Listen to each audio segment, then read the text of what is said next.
Welcome to the Building Blocks podcast, where we discuss the career paths of leaders in the energy, utility, and construction fields to better understand the habits, routines, and mindset that has built these successful men and women. I'm your host, Brad Coleman. It took me 20 years to understand my strengths. My goal is to identify the common traits of leaders in our industry to provide you with the tools you need to be successful in a fraction of that time. Thank you for listening. For more information on these guests and others, please come find me on LinkedIn. Thank you for listening. For more information on these guests and others, please come find me on LinkedIn. So welcome to Building Blocks. This is Brad. I'm here today with Stefanie Reichman. She's become a pretty good friend through the LinkedIn crowd. If you're not following her already on LinkedIn, she puts out a lot of good information, career advice. Currently, she's a customer service manager for Bluebeam, and we'll get into exactly what all Bluebeam Inc. is and what all she does for them. But then she also has her own initiative that she's working on, which includes the Career Pivot Checklist, where she does mentoring and advises others on their career pivots, as she's been through a couple herself, and how to lean into your strengths and understand kind of the direction to go for your career. Stefanie, welcome to the podcast. Thank you for coming on today. I didn't give a whole lot of background there, but tell us a little bit about your background, what led you maybe up to Bluebeam and some of the other things that you're working on.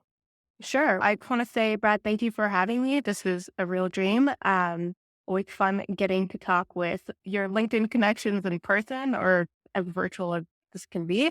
And I just love your mission and what you're doing here with the Building Blocks podcast. A little bit about me. I'm originally from New York, from the city. Everyone always likes to know where exactly in New York. I did my civil engineering undergrad degree out there. And then kind of as I was wrapping up that degree, I realized that civil engineering maybe wasn't what I wanted to do.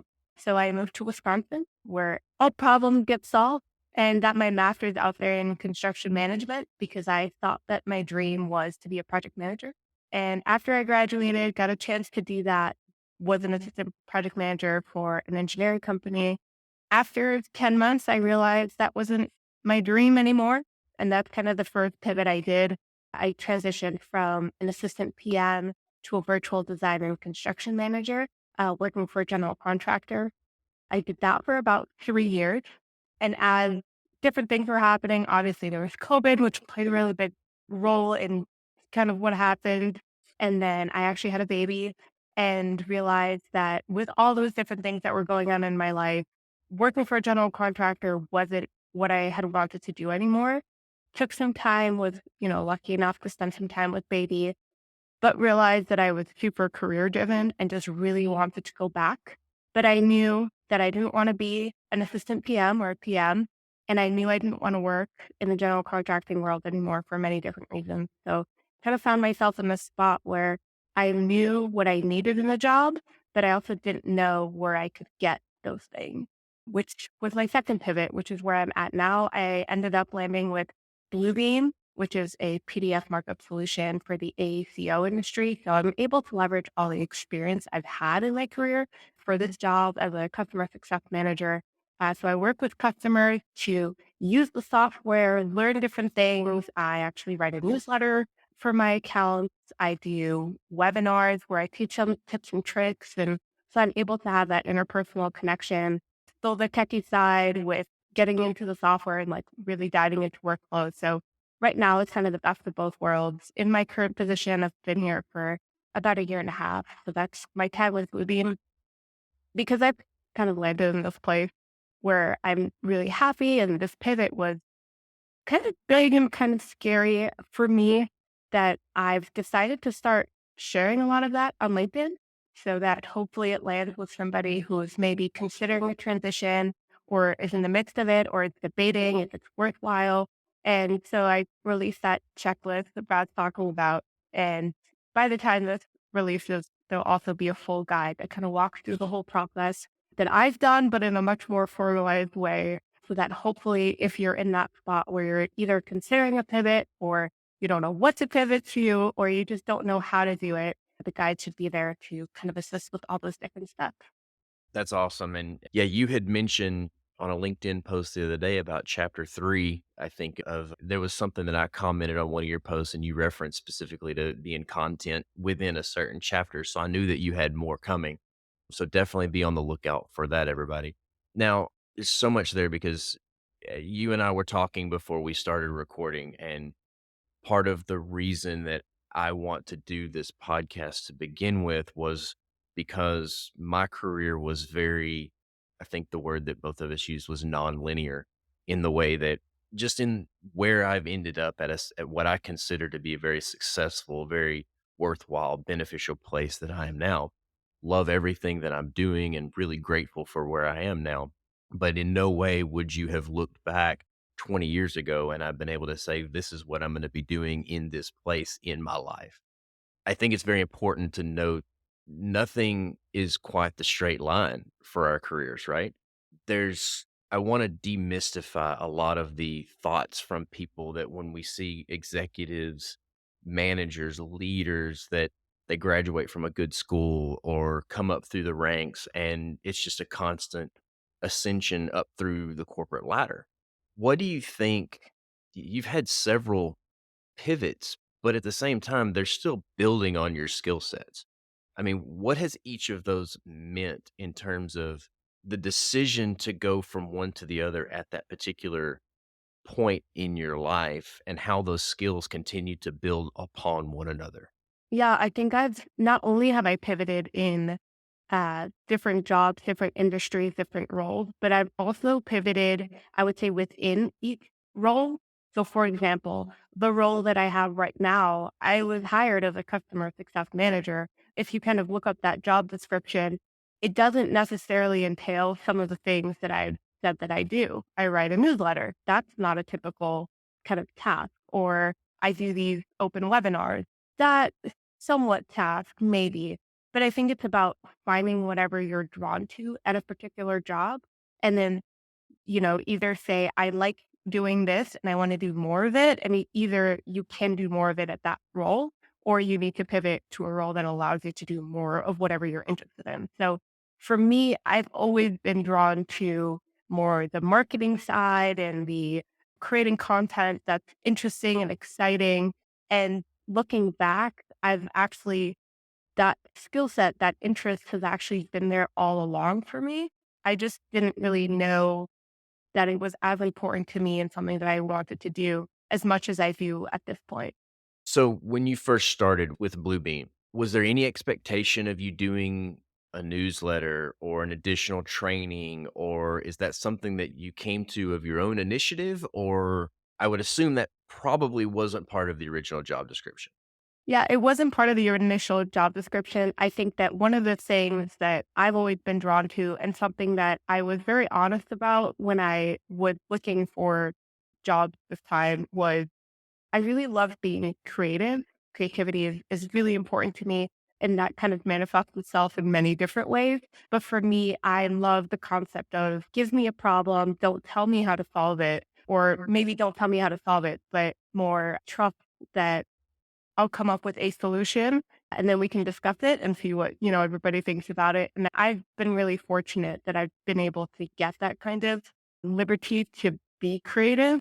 But that's also part of making sure that a company is the right culture fit and that your manager is right for you and all of those things, which that whole idea is certainly an art form in and of itself. When we look at people's career paths and what can sometimes seem like a bunch of disconnected joints or jobs or whatnot, what you seem to find is there are common threads throughout all. You even said with Bluebeam, you said, I like being creative and give me a problem and let me go solve it. I mean, you're applying a lot of the project management type functionality that you had learned in your previous job. I mean, and really in my mind, that's two different skill sets, even the creative marketing side and the analytical project management side. But I mean, I can definitely see threads of commonalities in the different jobs that you've done and the different challenges that you seek out in the different roles that you've been in. What has drawn you to each of those jobs at certain points in your career? Yeah, I think that it's always been whatever I'm most passionate about in the moment. So when I went to go work for the general contractor, the VDNC role, it was to start my own department in that. It was such a dream to kind of set the stage, to kind of set a mission, put together a 90-day plan. I was so young in my career. It was just the dream opportunity that just doesn't come along all that often. It required a cross country move. It was just new and exciting and fun. So I think at that point, I was in that point in my life, in my career where I was like, I want to put in the work. I want to prove myself. I want to move up. I want to do the corporate ladder thing and see what happens, which I hate that term, the climbing of the corporate ladder. So, um, I actually wrote I think it might be my best performing LinkedIn post where I really harp on how much I don't like this idea of climbing the corporate ladder and how as students and as young professionals, that's kind of the idea we're given. And then you end up with this completely skewed idea, which is where I really struggled of I just need to take this and it's going to be one more project and then it'll get better. And then it'll be one more conversation and one more performance review. And at a certain point, things don't get better and your life changes. I got pregnant, I had a baby. I needed something more, but then to make that step back from saying, maybe I don't want to climb the corporate ladder. Maybe I'm looking for something different, which the opportunity of Bluebeam, it's a tech company. So I get to work from home, which gave me a whole different sense of flexibility that I was so desperate and so craving at that point in my career.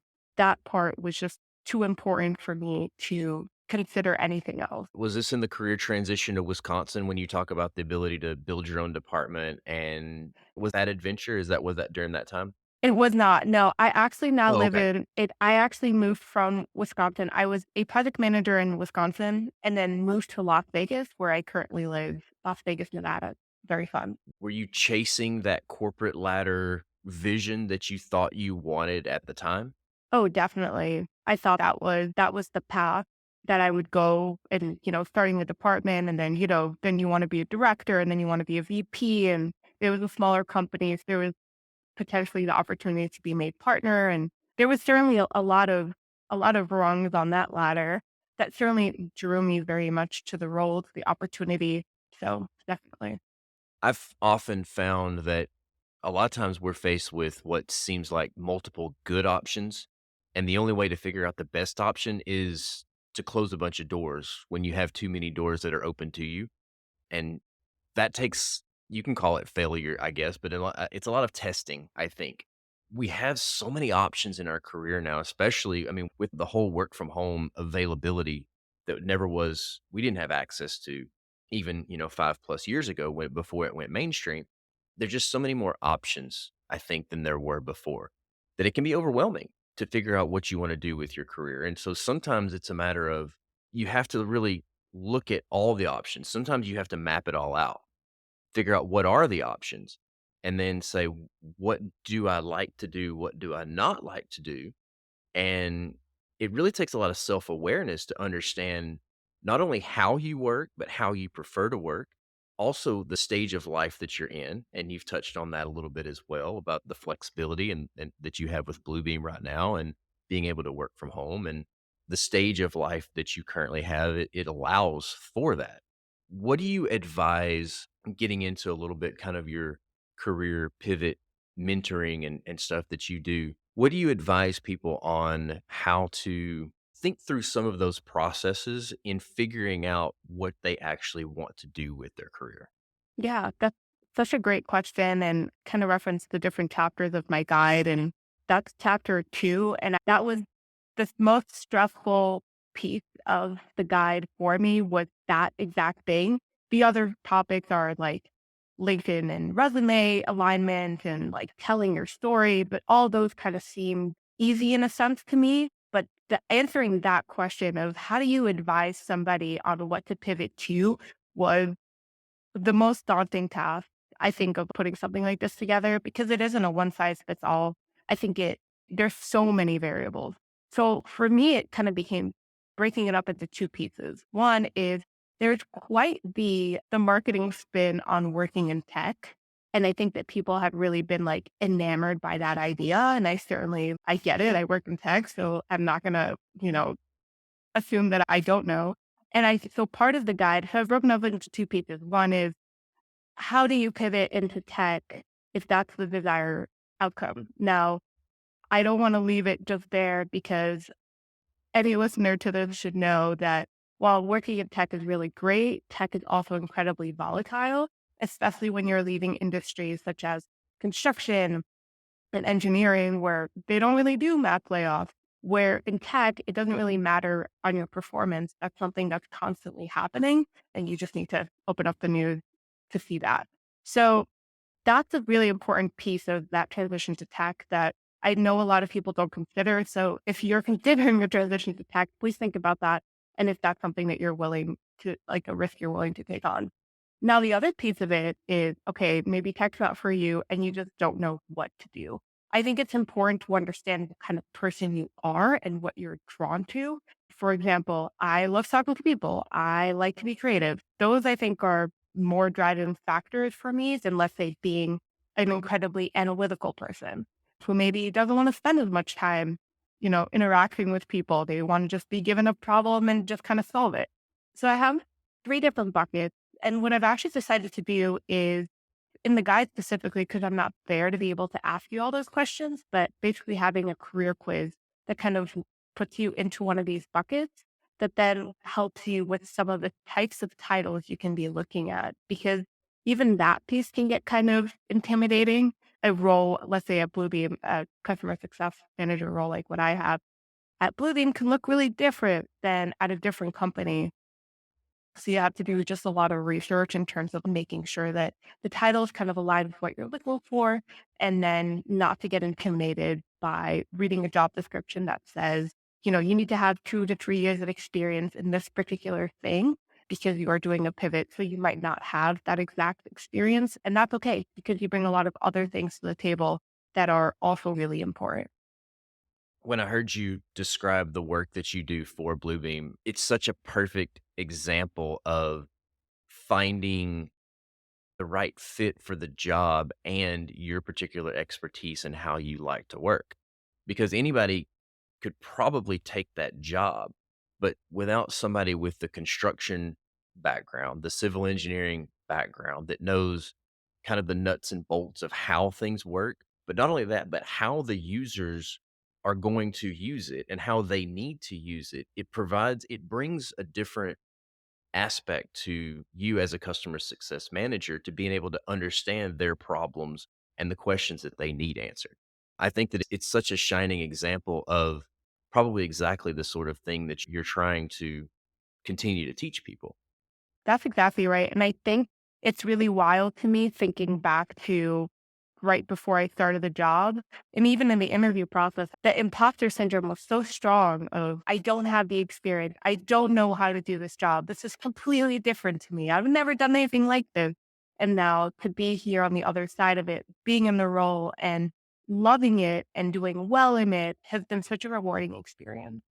Do you find that a lot of people, whether or not that you have direct contact with, that you work with, or in similar areas, come from a similar background? Or what's been the experience like with other people in other industries and how those personalities mix in a customer service type environment at a tech company? Yeah, I think it's kind of dependent. I'm trying to think of like the CSMs I'm connected with and the types of backgrounds and things. I have seen a lot of kind of civil engineers, and I would say civil engineers mostly that have made the pivot to the CSM role. I think it offers kind of a good balance between sales, which I think some people have like more of a desire to go into that, but less of the pressure of sales. And then it's a little bit less analytical, which if you're moving out of the civil engineering role, maybe you want to do something a little bit that's less analytical than what you've been used to in the past. Yeah, and one of the things that I like to tell young people, like if I had to do over again, or what I would tell my 25-year-old self, or is, and I did this not on purpose, but it's what has benefited me in my current role, is the expertise that I garnered from 10 years previously before I kind of went on my sojourning path in leaving the industry. But what I like to tell people is if you have a chance, pick an industry and go deep on that industry, understanding the nuance and how the people communicate, the different because within every industry, there's so many different aspects. You could go tech, you could go sales, you could go business development, account management. A lot of times there's an engineering or accounting route. You could be more analytical or more creative. But that background and the expertise is is wisdom that's built over time that you can't learn. It really has to be just experienced in my mind, and I think that you're showcasing that really well, and that's a really good example of one of the things that I would really recommend to others as well. Yeah, I think that to push back with just a drop on that, I think I heard a lot of that when I was starting in my career, and a lot of it was you just have to put in the time. You just have to.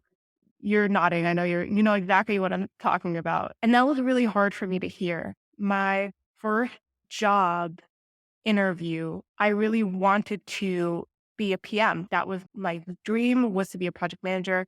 And when I finally got to that moment where I was in those job interviews and the company was looking back at me and they're like, we can have you on board and you'll be an estimator for 2 years. And then you'll be a pre-con something. And then you're going to be something else. And then you're going to be an assistant PM. And then, if everything goes well, within 5 to 7 years, you'll be a PM. And that was such a hard thing for me to hear because I knew in my bones that I wanted to be a project manager. So knowing that I had to spend all those years to learn all these things that probably were super important, but I just didn't want to learn them. That was a really hard, like kind of a hard situation to be in. So I would kind of amend a little bit or add a little on my experience to what you're saying, which is if you're kind of in that place where like sticking it out feels wrong, it's probably wrong. Mm. And, you don't have to sit through it. You don't have to you know, do the time if it doesn't feel right to you because it might not be right. And that's, I know, a really hard thing to hear. I think it's a hard thing to say and it feels uncomfortable, but that's been my own experience. Well, my follow-up question that you answered was, what do you advise people do? And you said it exactly. If it doesn't feel right, maybe it's not, maybe it's time. But then what do you advise them on what to do next? I think, first of all, it's always really important to learn how to advocate for yourself. Whether you're a woman in the industry, you're a man, like it doesn't matter who you are. This obviously is coming from a woman in a male dominated field. So I think it's even more important for the ladies out there, but learn how to advocate for yourself. My truest and one of the foundational elements of who I am is you can say anything you want as long as it's the truth and you're being respectful. And if you take those two things, then you can go into any situation and speak your truth, do it respectfully. If you get emotional, that's okay. Like, we're not expected to be robots. So I've been really proud of myself in different points in my career where I've actually been able to have the really difficult conversation to at least give myself the peace of mind that I did everything that I could do in this situation. And it's the end of the road. And I don't look back at any situation and say, oh, I wish I had done that. I wish I had, said that. I wish I had worked harder or stayed later because I've always said whatever was on my mind. And, sometimes that didn't land right, but at least I said it again, truthfully and respectfully. So that's always been the biggest piece of advice that I can share with anybody because no one ever told me that. And I really wish they did. Yeah. What would be the expectations of a modern day career progression today? Like, what are you seeing in the market? What are you hearing from the people that you work with? Because that's like, me being in my early 40s. I'm still a little bit ingrained in the old mentality of, you have to kind of earn your stripes, to be honest. And I mean, because that's kind of how I came up. And it worked well for me, but I know it's not necessarily the way that people work anymore. I mean, what do you hear? What are you seeing? Yeah, I think that the biggest thing that I'm seeing is it's certainly this push and pull between everyone wants to get the next promotion, you want to get the next raise. I think there's a lot of pressure right now. Salaries are not really moving too much, but inflation's kind of going up. Everybody knows that the best way to get more money is to switch to different companies. So I think there's a lot of that going on, which is certainly interesting play in the market. I think for me and for the people I work with, one of the things I really push them to really think about and consider is what makes you happy. I'm kind of at a point in my life. I've got a 2-year-old and I just want to be happy. And if that means that I want to climb the ladder, that's great. And if that means that I'm not interested in the promotion, that's great too. And I think it's just about constantly reassessing what's important to you. Um, until you kind of land in that place where you're like, I feel happy, I feel good. And in 2 years that could change. And that's part of life and that's part of the fun. And maybe that's a pivot, maybe it's a new company, maybe, it's an entrepreneurial venture. But I think that's more the direction of what what I'm seeing and what I'd like to see more of. Why do you think that kind of cultural pivot has happened in the last couple of years? I mean, do you have any indication? Was it happening? Is it, I would assume, really, I think it probably started before COVID. I don't think it was a COVID thing. It might be a generational thing. Any indication? What do you see on that? What do you think? What do you mean cultural? I'm sorry, from a cultural aspect, not climb a corporate ladder and chase the promotion, chase the raise, chase the status as much as chase the lifestyle. Maybe that's because Yeah. there's a definite cultural shift in the air with the younger generation, and that's I'll come back to that. I'm gonna put a pin that's another question. What do you see in terms of some of the cultural shift, whether it's generational or economic, socioeconomic, that's happening right now? What is that attributed to, and what do you think about it? Yeah, I think that it's important to recognize that the world went through a really big shift over COVID. And I think this industry, construction, engineering, AECO, if you will, took an interesting turn during this whole experience. I was working for a company where we were officially shut down, but then construction was still deemed necessary. I forget what the official terminology was. And there was all this fear and a lot of we're not afraid, but some people were afraid. And I think there was just a lot of feelings around that, but also people were getting sick and people passed. And it was a really good reminder of just the fleetingness of life. And I think taking a look at it from that perspective, that's really kind of the takeaway that I had from all of it was life is really short and or it could be really short. And I think it's important to spend that time doing the things that fulfill us. Of course, we all need a job. So it's important to find a place where, you don't spend your time being upset and frustrated. I mean, which I'm sure a lot of other people do, the Sunday scary has become very popular on the internet. And I had a lot of that. And I had the Sunday scaries and I had the Monday saddies and the Tuesday upsetness. Um, and I think when I shifted to my current role at Bluebeam, I realized, wow, like I have a lot of time, which is crazy because again, like I have a toddler at home. So usually young mothers don't say that they have a ton of time, but I do because I got all this time that I used to spend being sad and upset at my role back, which actually amounted to a lot of time. So I think that was kind of the impetus of posting on LinkedIn and of realizing that like other people kind of share a lot of these sentiments. That's been one of my biggest takeaways from all of it. And where do you see our work culture going in the next 5, 10 years because of that? Yeah, I think that there's a real shift in culture. I think there has to be because you've got your top performers that are leaving the traditional AEC industry because they're getting these opportunities where they don't need to be dealing with the crap culture that they used to have to deal with.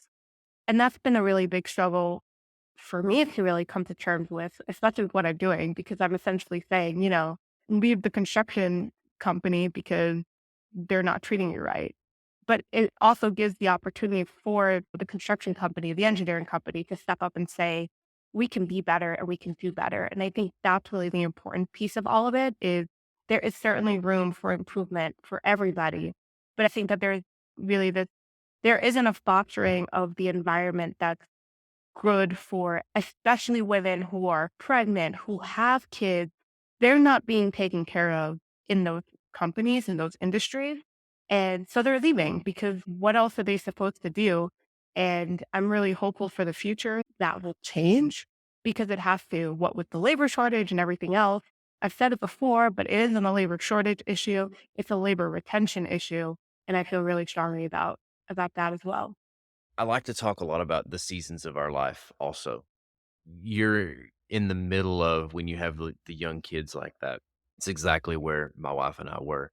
And that was when I first kind of started to recognize, hey, not that the career is going to take a back burner, but it the priorities shift more inward toward the family. And this would have been when my boys were smaller. It would have been several years ago before working from home and whatnot. But we definitely valued our time. She's a physical therapist and works in a hospital setting, so she's always had to go into the hospital, and she has a really good schedule with a little bit of flexibility about when she can go in. But we had to maneuver around daycare drop off and pick up, and when somebody's sick, you have to go pick them up, and doctor's appointments, and, as they got a little older, it became nicer that you had a little more flexibility. Now it's just about their schedules. Now they're 14 and 11, and Okay. it's about everywhere that we're running in all these different directions. And so it's been a huge blessing for me working the way that I do now, being remote, because she still works at the same job, still drives downtown every day going to work. And so for me to be available and work from home, it's mostly for geographic reasons because I'm in a regional area that's not where our corporate office is. It's been great to be able to have that flexibility to be able to be available for the family. And that's kind of the life stage that we're in now. And it's as the kids are smaller and start growing, those stages do change pretty quickly.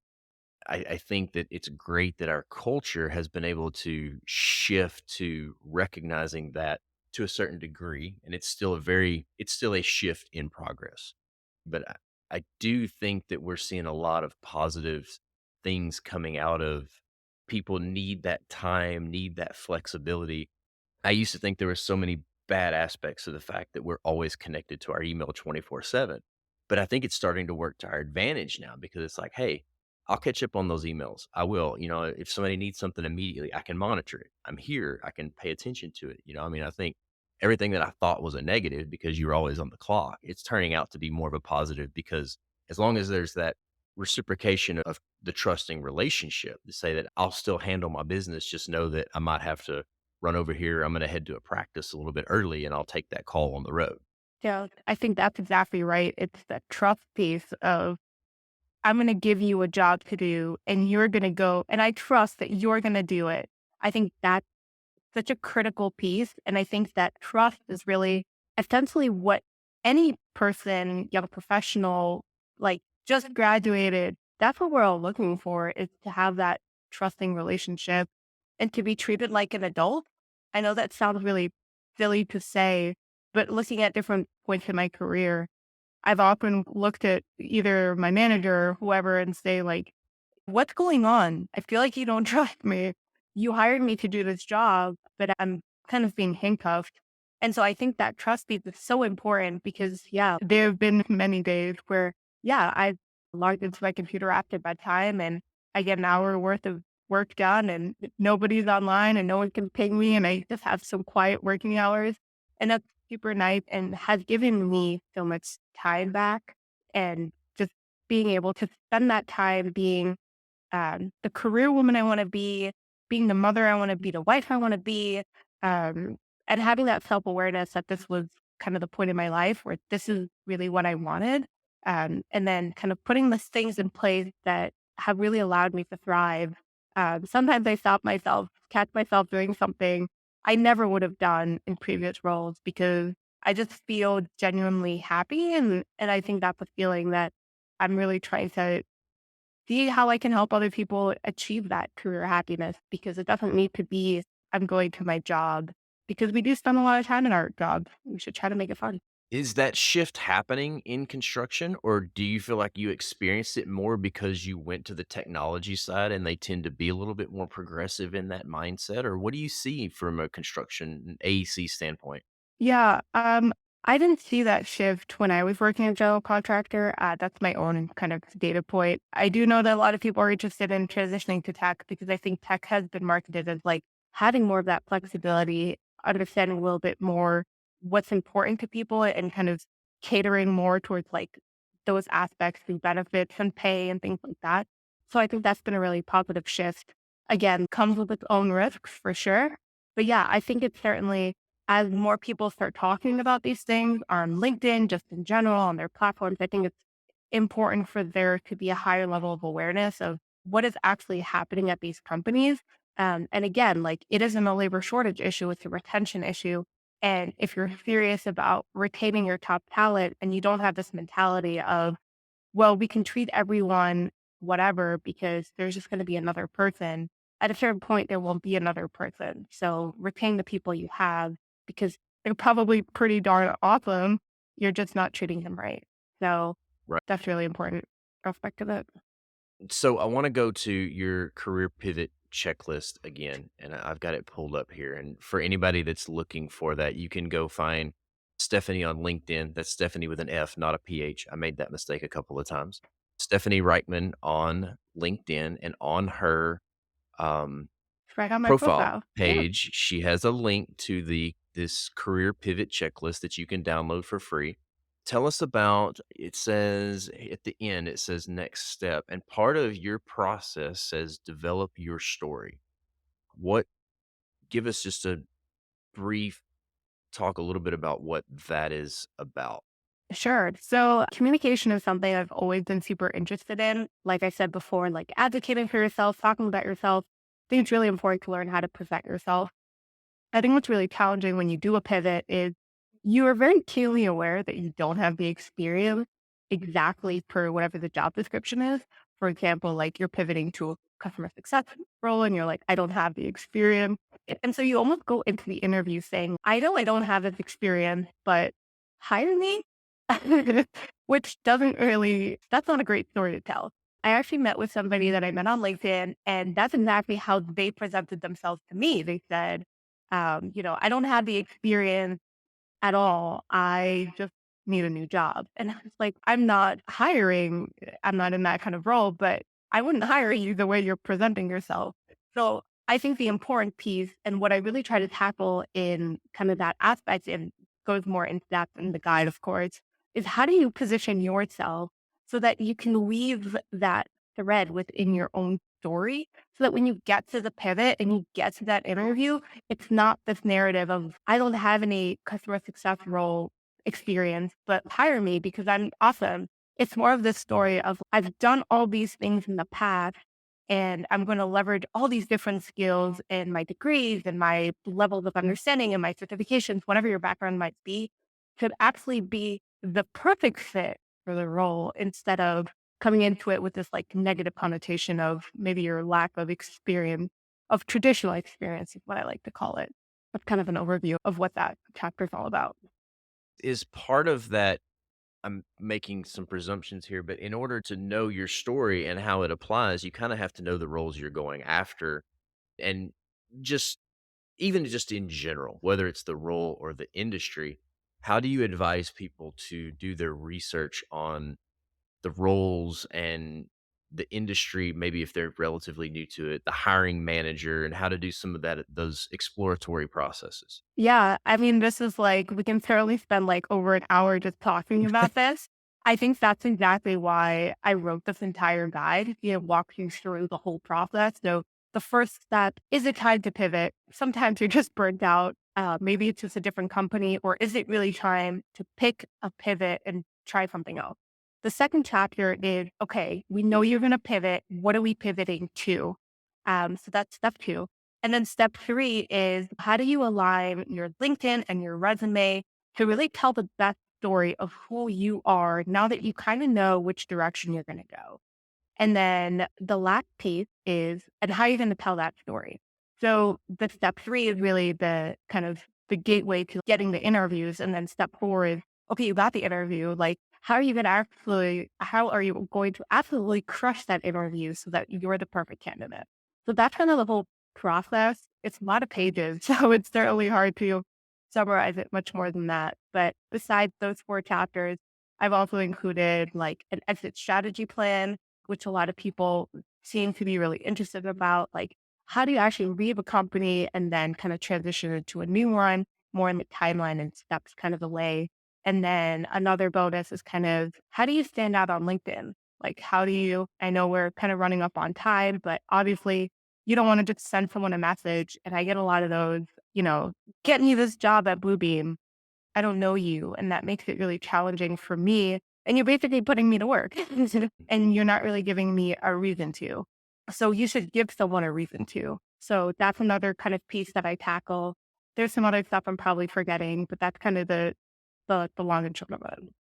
No, that's a high level masterclass right there. And when I ask professionals and other leaders, what is one of the things that you wish you had done in your career? One of the things that I've heard several times is, I wish I would have done better about either the way that I left or stay in better contact with the people that I used to work with. And just maintaining the relationships, even if there's not a motive there outside of just the general friendships, those relationships that you fostered over the time that you've been at a company are a big deal. And you hate to say you don't want to abandon them, but honestly, if you don't have much in common outside of the work environment, sometimes it can be difficult to reach out to somebody just because.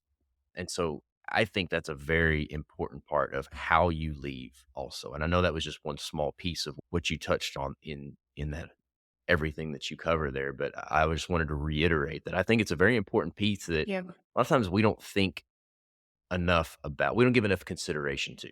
absolutely. And I think that's kind of been the feedback that I've gotten specifically in that section of the guide have been allowed. Like you covered a bunch of things I never even thought about. And that's the whole point is like the guide's supposed to be there to help you figure things out that you wouldn't otherwise maybe, or maybe you would have a harder time figuring out, or maybe you wouldn't think about certain specific things.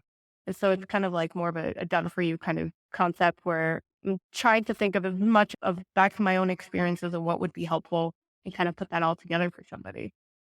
And that is also where LinkedIn can be an amazing tool Yep. that people don't utilize it that way. It's such a great it's just another platform to be visible and stay top of mind.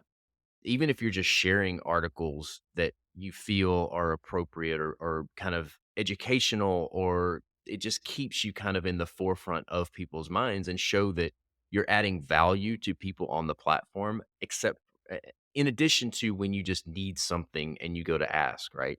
I think it's very I heard once, serve 10 times for every ask, give 10 times for every one ask.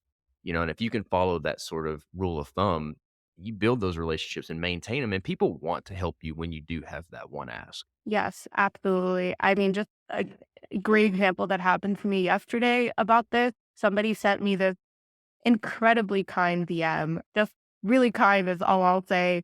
But if that person were to come back and ask me for something, I would do it. That's just exactly to your point. Like, I think sometimes we see posts and maybe they have a lot of likes and a lot of comments, and we think, what's my like gonna do? What's my comment gonna do? It's not so much. Like at the other side of every profile is a human for the most part. Uh, and we work really hard on producing content. A lot of it's free content that we're putting out on LinkedIn. And the people I've connected with, of course, you included, have all been so kind and so gracious to share your insights and your ideas and your thoughts and your feedback. And it's been such an amazing community for me to be a part of that I've learned so much from. And certainly makes me sad that people only consider LinkedIn when they're kind of job searching, because it is really quite the treasure trove. And what a great way to connect with people just in general, to find a mentor, to just so many different things. But yeah, I think if you're trying to connect with somebody, they can just comment on their post, like a post, send them a nice DM. It goes much further than you might realize. It does. And I think they say the statistic 1%, maybe 2% of people are really creating anything on LinkedIn. I mean, if you have educational stuff to share, I mean, it's the time to be on there and serving and adding value and helping other people out as well. I'll have people in my network sometimes that they're friends, but in completely different industries that I know nothing about. And if they post something about needing a job or being out of work, the least that I can do is share that out to my network, because you never know because the way third and fourth degree comments and somebody likes that post and somebody else sees that somebody liked that post, you just never know. Yeah, that's fair. Yeah, that LinkedIn algorithm is definitely all over the place for sure. But no, it's certainly a really great call out to anybody listening if you're in that stage. And we certainly, these are just great ways to just make those connections with people because, yeah, it's really important to learn different ways of standing out right now, especially with the job market being a little bit more competitive than it's maybe been in the past. Yeah. Where's the best place for people to find you? What have we not covered here that you would like to get out, the message you'd like to get out? I'll give you the last word. Oh, thank you. I am honored. Connect with me on LinkedIn. That's probably the best way. Stefanie Reichman, PE. So that way, you know, it's me. And then, yeah, it's Stephanie with an F just for fun. And yeah, I guess just parting message, it's all going to work out. I think that's something that I wish I had heard more of along my career. It'll all work out. Again, learn to advocate for yourself. You can say anything you want truthfully and respectfully. And yeah, if you have any questions, feel free to slide into my DM. Thanks, Stephanie. Appreciate the time. Yeah, absolutely. Thank you for listening to the Building Blocks podcast. If you found anything beneficial from today, I would appreciate you reaching out and letting me know on LinkedIn. I'm always looking for ways to add value to the listeners and interviewing leaders in our industry. If you found this helpful, I would appreciate if you leave us a review and reach out to me on LinkedIn and give me some feedback. In addition, if you know someone that would be good for an interview, please let me know and I'd be happy to connect with them. You can find myself and any of the other guests on LinkedIn where we continue the conversations about leadership, careers, growth, and development.